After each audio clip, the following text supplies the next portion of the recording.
Hello students, welcome to Sunrise Classes. आज हम उत्तर भारत के राजवंश के बारे में चर्चा करेंगे, जिसमें आज का हमारा टॉपिक रहेगा बुंदेलखंड का चंदेल वंश, जिसका शासन पीरियड 831 से 1203 ईस्वी तक रहा।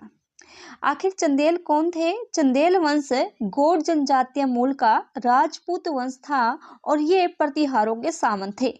प्रतिहारों के पतन के साथ ही चंदेल 9वीं शताब्दी में सत्ता में आए। 9वीं शताब्दी से 13वीं शताब्दी की स्टार्टिंग तक इनका राज रहा। बात करें इनके साम्राज्य की, उत्तर में यमुना नदी से लेकर मध्य भारत यानी कि मध्य प्रदेश के आसपास का क्षेत्र और दसान नदी से विंध्य पहाड़ियों तक इनका क्षेत्र फैला हुआ था, जिनमें इसके जो सुप्रसिद्ध किले थे, जिसमें कालिंजर का किला, खजुराहो, मेहोबा और अजयगढ़ के किले इनके प्रमुख किले थे। बात कर लेते हैं इसके प्रमुख शासकों की। नानुक, जो कि इस वंश का यानी कि चंदेल वंश का ये संस्थापक माना जाता है और इनका शासन पीरियड रहा 831 ईस्वी से 845 ईस्वी तक।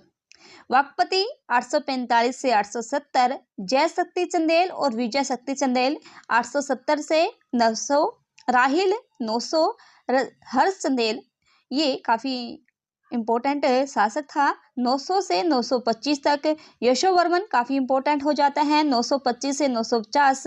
दंगदेव का ये भी काफी इम्पोर्टेंट है। दंगदेव भी काफी शक्तिशाली शासक था और लगभग 100 साल के बाद इन्होंने प्रयाग में अपना शरीर यानी कि त्याग किया था। 950 से 1003 ईस्वी तक इनका शासन रहा।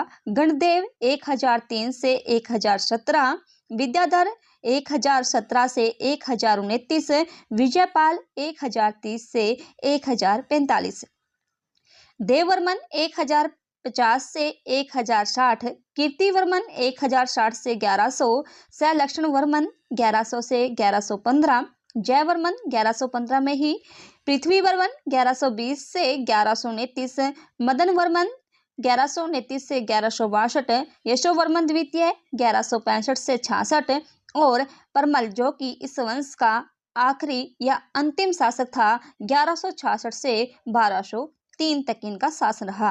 अब हर एक शासक के बारे में हम डिस्कस कर लेते हैं। प्रमुख शासक में नन्नूक, जिनका शासन पीरियड 831 से 900 ईस्वी तक रहा, चंदेल वंश का संस्थापक माना जाता है। इनके द्वारा 831 में चंदेल वंश की स्थापना की। इसकी उपाधियां नृप तथा महीपति थी, यानी कि इसकी उपाधियों से पता चलता है कि ये एक संतत शासक नहीं था, जबकि ये प्रतिहार सामंत सरदार के रूप में इन्होंने कार्य किया। नानुक के बाद वाकपति, जय शक्ति और विजय शक्ति व राहिल के नाम आते हैं, लेकिन इनका जो शासन पीरियड था ये बहुत ही कम रहा, जिसके कारण से इनका कोई उल्लेख हमें नहीं मिलता। नेक्स्ट शासक आते हैं हर्ष, जिनका शासन पीरियड 900 से 925 ईसा तक रहा। ये राहिल का पुत्र तथा उत्तराधिकारी था और एक शक्तिशाली शासक था। खजुराहो लेख में इसे परम भट्टारक कहा गया। परम भट्टारक शासकों के द्वारा ग्रहण की जाने वाली उपाधि थी और इससे पता चलता है कि हर्ष ने संतत शासक के रूप में कार्य किया। हर्ष ने अपने समकालीन दो राजवंशों चौहान या चाहमान कलचुरी के साथ वैवाहिक संबंध स्थापित किए।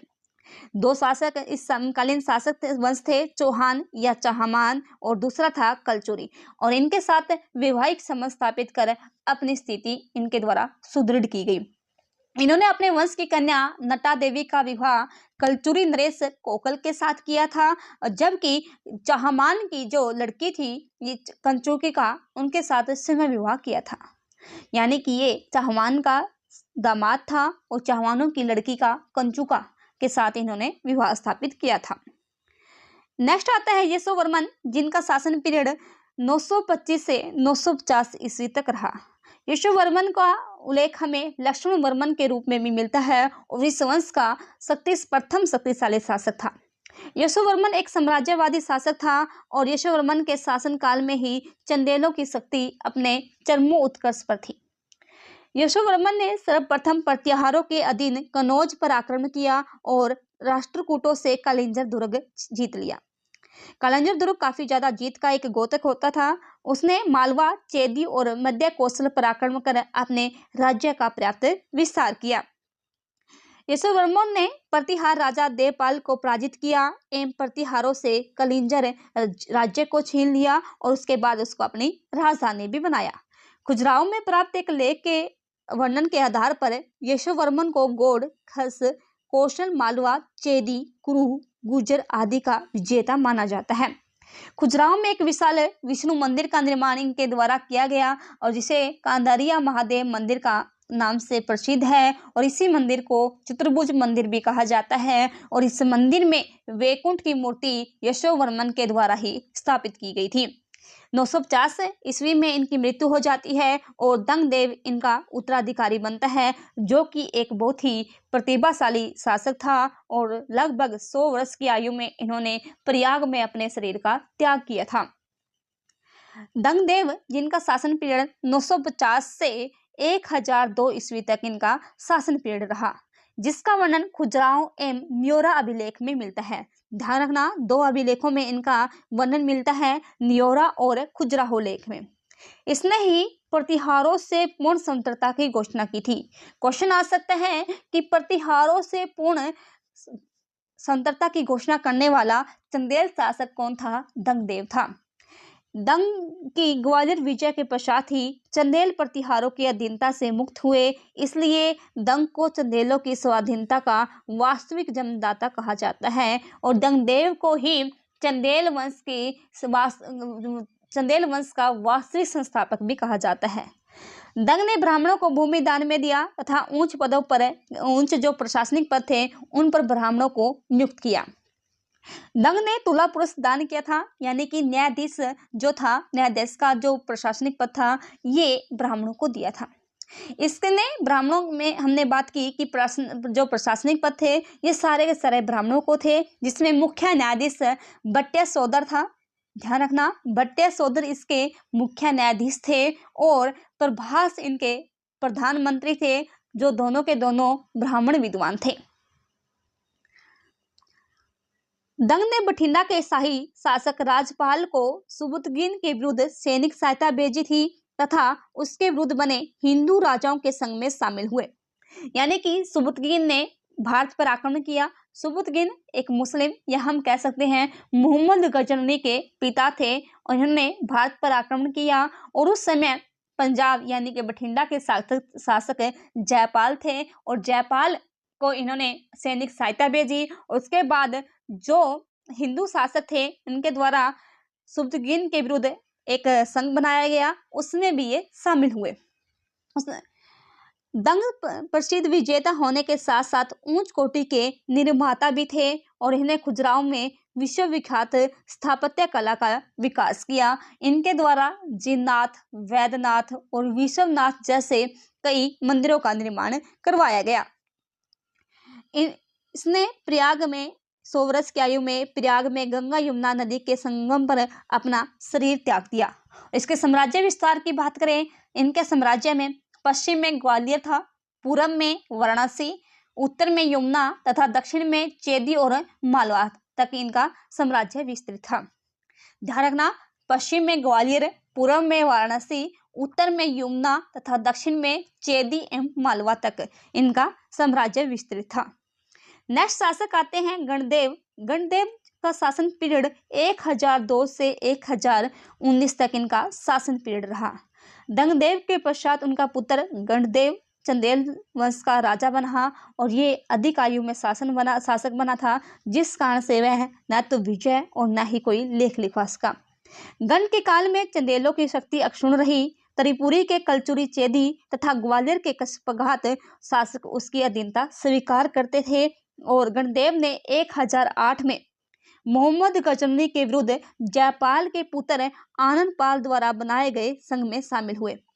ध्यान रखना, जब मोहम्मद गजनवी के पिता सुबुतगिन आए थे उस समय दंगदेव ने सहायता की, जबकि 1008 में दोबारा मोहम्मद गजनवी भारत पर आक्रमण करता है और उस समय पंजाब के जो शासक थे ये जयपाल के पुत्र आनंदपाल थे और उसके द्वारा जो गजनवी के विरुद्ध संघ बनाया गया था उसमें गणदेव शामिल हुए थे।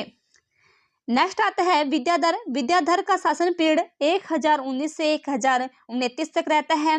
चंदेल शासकों में सर्वाधिक शक्तिशाली थे और मुस्लिम लेख में उसका नाम चंदर एवं विद्या के नाम से उल्लेखित मिलता है। 1019 में मोहम्मद गजनी ने कन्नौज के प्रतिहार शासक राज्यपाल के ऊपर आक्रमण किया और राज्यपाल ने डरकर बिना युद्ध करे ही मोहम्मद गजनी से आत्मसमर्पण कर दिया, जिससे क्रोधित होकर विद्याधर ने उसे की हत्या कर दी। विद्याधर ही अकेला ऐसा भारतीय राजा था जिसने मोहम्मद गजनी की महत्वाकांक्षा का सफलतापूर्वक प्रतिरोध किया। विद्याधर ने मालवा के परमार शासक भोज एवं कलचुरी गांगी देव को अधीनता मानने के लिए बाध्य किया और विद्याधर के समय गजनी ने चंदेलों पर आक्रमण किया, लेकिन गजनी उन्हें परास्त नहीं कर सका। 1022 में दोबारा से मोहम्मद गजनी ने चंदेलों पर आक्रमण किया।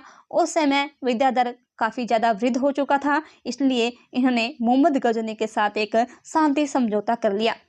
विद्याधर की मृत्यु के पश्चात चंदेल वंश की शक्ति बहुत ही ज्यादा हार्श हो चुकी थी, स्टार्ट हो चुकी थी, यानी कि अब जो चंदेलों की शक्ति थी ये अक्षीण होना स्टार्ट हो चुकी थी। उसके पुत्र राज्यपाल तथा पौत्र देववर्मन के काल में चंदेल, कलचुरी, चेंदी वंशीय शासक गांधेव तथा कर्ण की अधीनता स्वीकार करते थे। एक लेख में विजयपाल को नृपेंद्र भी कहा गया। नेक्स्ट शासक था कीर्तिवर्मन, जिनका शासन पीरियड 1060 से 1100 ईस्वी तक रहा। उसने राज्यारोहण के समय समतट चेंदी नरेश कर्ण तथा देववर्मन को हराकर चंदेल राज्य पर अधिकार कर लिया था। यानी कि इससे पहले हमने बात की थी कि जो चंदेल शासक थे ये काफी ज्यादा अकुशल थे, जिस कारण से चंदेल जो वंश का राज्य विस्तार था उस पर कब्जा कर लिया गया था कर्ण और देववर्मन के द्वारा। दोबारा से कीर्तिवर्मन ने अपने आप को जब ये शासक बना, इन्होंने दोनों को हराकर अपने राज्य पर अधिकार कर लिया। कीर्तिवर्मा ने अपने सामंत गोपाल की सहायता से कर्ण को हराया और इसे संस्कृत नाटक में चेदी राज के विरुद्ध गोपाल के युद्धों की विजयों का उल्लेख हमें मिलता है। मोबा के निकट कीर्त सागर नामक एक झील का निर्माण भी कीर्तिवर्मन के द्वारा करवाया गया था। और प्रबोध चंद्रोदय ये एक ग्रंथ है, विष्णु भक्ति से संबंधित ग्रंथ है और इसके रचयिता थे श्री कृष्ण मिश्रा, जो कि चंदेल वंश के कीर्तिवर्मा के राजकवि थे और इन्होंने कीर्तिवर्मा के बारे में बहुत कुछ लिखा भी है। नेक्स्ट शासक है आए मदन वर्मा, जिनका शासन जो पीरियड रहा ये रहा 1100 से 1163 ईस्वी तक। पृथ्वी वर्मन का पुत्र मदन वर्मा चंदेल वंश का एक शक्तिशाली शासक हुआ और बुंदेलखंड के 4 प्रमुख स्थान कालिंजर, खजुराहो, अजयगढ़, महोबा में चंदेल सत्ता पुनः स्थापित हो चुकी थी। उसका साम्राज्य त्रिभुजाकार से बढ़ गया था और इसका आधार का निर्माण विंध्य, भांडित और कैमूर की पहाड़ियां करती थी, जबकि यमुना और बेतवा नदी इसकी भुजाओं के समान थी। लगभग 34 वर्षों के दीर्घकालिक शासन के बाद मदन वर्मा 1163 में इनकी निधन हो जाता है और चंदेल लेखों में मदन वर्मा के बाद परमार्दित का उल्लेख हमें मिलता है। उसके बाद हमें कुछ अन्य उत्तराधिकारियों के बारे में उल्लेख नहीं मिलता। नेक्स्ट आता है परमादिर देव या परमल, जिसका शासन पीरियड रहा 1165 से 1203।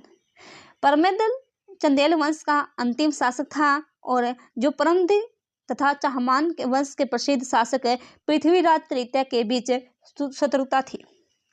आहला तथा उदल नामक चंदेल सेना के 2 वीर सेनापति थे, सेना नायक थे और इनके द्वारा चंदेल वंश और जब चाहमान वंश के बीच में लड़ाई होती है तो इनके द्वारा उदेल पृथ्वीराज के विरुद्ध लड़ते हुए मारा गया, जबकि आहला ने संन्यास ग्रहण कर लिया था। आहला खंड नामक काव्य की रचना जगनिक के द्वारा की गई थी। पृथ्वीराज ने परमर्दिन को पराजित कर महोबा पर अधिकार कर लिया और महोबा जो कि बुंदेलखंड पर का क्षेत्र है उस पर अधिकार करने के बाद मदनपुर लेख में उसके बारे में बताया गया, जो कि 1182 में बना था। 1183 में उसका एक लेख मिलता है जिसमें उसे दशार्ण अधिपति भी कहा गया। 1203 में कुतुबुद्दीन ने परमार्दिदेव को पराजित कर कालिंजर पर के दुर्ग पर अधिकार कर लिया और लगभग 1305 में चंदेल राज्य दिल्ली में मिला लिया गया। कालेंजर के दुर्ग से ही परमारदीन की मृत्यु हो गई और वहां पर फरिश्ता के विवरण से पता चलता है कि उसके समय के एक मंत्री अजय देव ने उसकी कायरता से चिढ़कर उसकी हत्या कर दी थी। ध्यान रखना, परमारदीन की जो हत्या हुई थी ये कालेंजर के दुर्ग में ही हुई थी और उसके सेनापति के द्वारा ही इसकी मृत्यु की गई थी। आज के लिए इतना ही। यदि वीडियो अच्छी लगी तो वीडियो को लाइक करें, चैनल को सब्सक्राइब कीजिए। Thank you.